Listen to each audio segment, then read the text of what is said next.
Hi guys! Welcome back to another video of mine and mag-unbox tayo ng another order ko from the Orange app. I ordered it last week and dumating siya this week. Yes, kasi medyo natagalan siya pero okay naman. So I ordered a paper cup holder and maganda yung quality, maganda yung packaging, dumating siya ng maayos dito sa akin. And in fairness, wala siyang lukot or anything na naging problema ko dito sa paper na to. And ang quality niya is maganda. As in, makapal. Pagkahawak ko ng paper, makapal siya. Tapos, madali lang siya i-assemble. Hindi ka mahihirapan. As in, wala kang magiging problema. Yan. Tinignan ko muna siya, tapos tinatry ko siya i-assemble kasi nga first time ko naman mag-assemble ng ganito.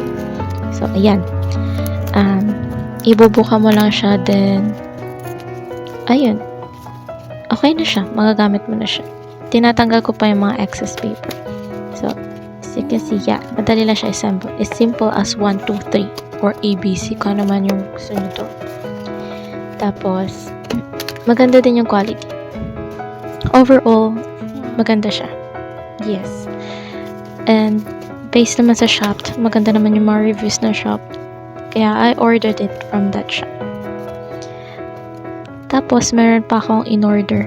Bukod dito, I ordered also a paper cup holder. Magkaibang shop siya kasi naghahanap ako ng affordable but quality product. Pero sa shop na to, wala naman ako nakitang paper cup na gusto ko. That's why I ordered from another shop. And, ayan, ayusin ko muna siya din. Banta tayo sa pangalawang order ko. Tadaan! Diba? May special effect pa.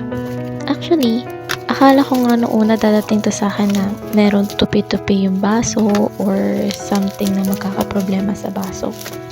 Pero in fairness, super in fairness, dumating siya ng maayos, walang tupi, walang problema.